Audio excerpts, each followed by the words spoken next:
Hey everyone, and welcome to Backseat Sports. I'm Josh and that's Caleb, and guys, today we are talking about the Northwestern game and our takeaways from that, and then our predictions for the Minnesota game. It's been a crazy few weeks for Nebraska and Husker Nation.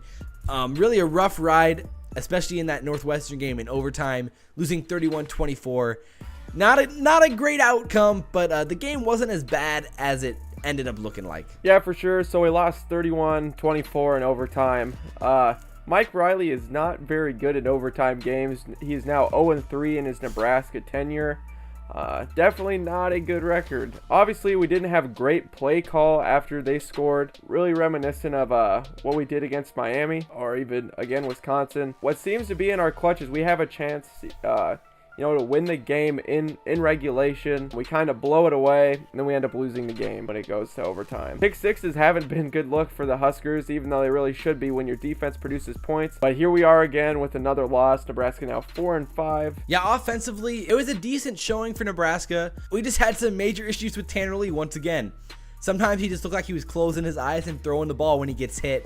And under pressure, he is just terrible. He's so bad.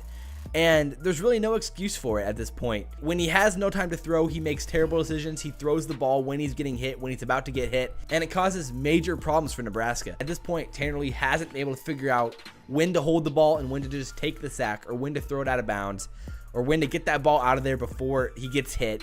He just cannot figure out the timing in the pocket. It's been a huge issue.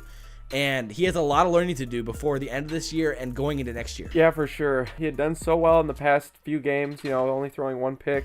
And then it just reverted right back to the standard operating mode, it seems. Our running game did go a lot better. Obviously, last week I said that magic number for Mike Riley to win games is 120 rushing yards. We did almost hit that number, but then with Tanner Lee's sacks, it kind of reduced it down to 112. So we didn't hit that number. We didn't win the game. For most of the time, it's a pretty easy indicator.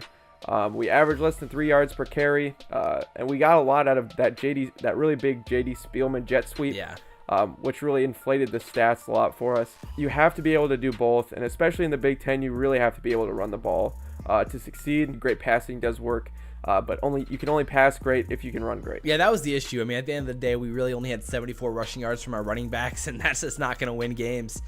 And against a defense that's beatable like Northwestern, it definitely brings into question what was going on to cause that. And it seemed like our offensive line did play a little bit better, especially in the passing protection area.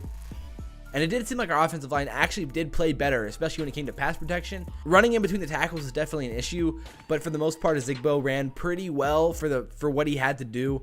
And he got the tough yards that we needed to get those first downs and move the chains. I mean, at the end of the day, we had short field position a lot of the game because our defense was playing decently well.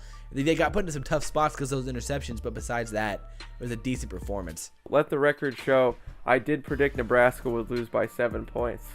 So true. I mean, it could have gone both ways. It was overtime, so I mean, we were just as close. I didn't see it going to overtime, but broken clock's right twice a day.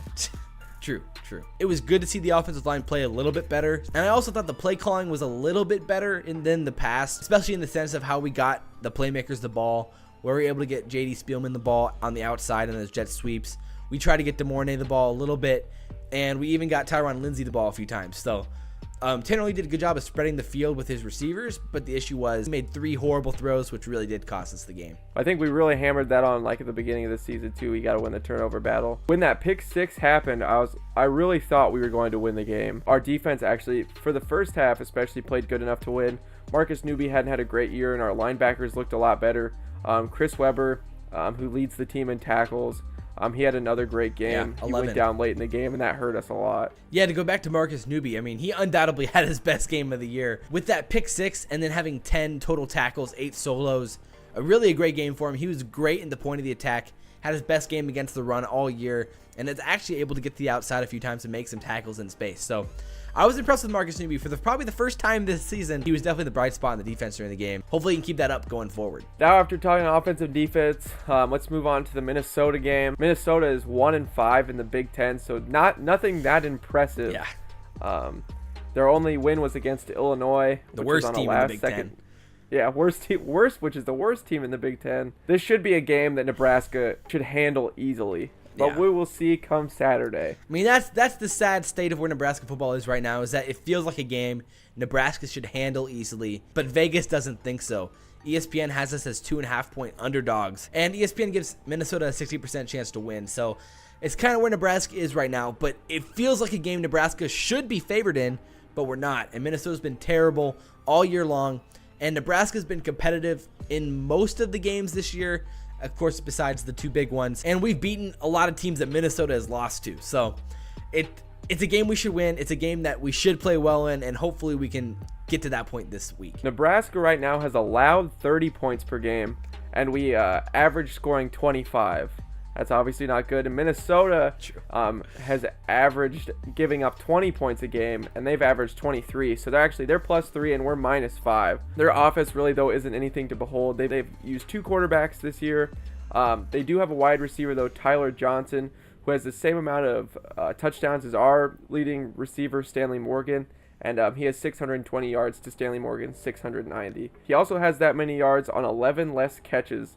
So he is a big play guy for Minnesota. He's the guy that we're going to have to watch out for. Yeah, I mean, Minnesota's averaging 319 yards per game. Nebraska's averaging 389 yards a game. So Minnesota's offense definitely hasn't been prolific this year.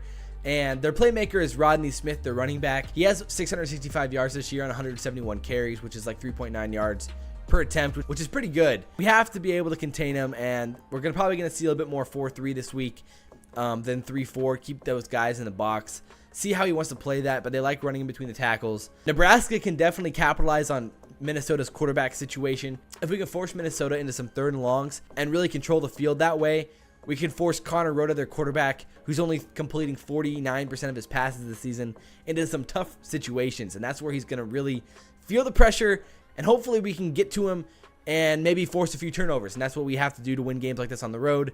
And it's something that we know we should be able to do. This is a tough game to predict. It's a 50-50 coin toss, but I think Nebraska is going to pull this one out this week. 23-20. It's just going to be an ugly game all around. There's going to be lots of mistakes, I think, on both sides of the ball. Nebraska will squeak it out. We'll probably be leading this game pretty much the whole way, but Minnesota is going to keep it close and keep us on our toes the whole time. Yeah, we're actually kind of agreeing this week. I also think that Nebraska is going to have a fairly easy time with Minnesota. I don't think I'm overestimating the Huskers at this point, and I don't think I'm underestimating Minnesota. They don't have a lot to offer this year, unfortunately. They're not really rowing the boat this year, and it hasn't been good. The boat's kind of been sinking this year. There's a lot of water in it, and hopefully Nebraska can poke a few more holes in the ship and make something happen in Minnesota. I think Nebraska will. I think we're going to be able to establish the run, and that's something that we need to do if we want to be able to win the game. Like we've said the last few weeks, if we establish the run that keeps Tanner Lee comfortable and doesn't force him into 3rd and longs, which is hell for him. So I think Nebraska wins this game 28-21. Pretty decent game again this week, and go Big Red. So if you guys like this video, like, comment, favorite, and subscribe. And as always, I'm Caleb, he's Josh. This has been Backseat Sports, and we'll see you next video. See ya. As athletic director's first job was under Bill Moose, and they've done a pretty good job so far, I'd say, in sports. I think it's pretty clear implying that after Sean got fired, what the direction of Nebraska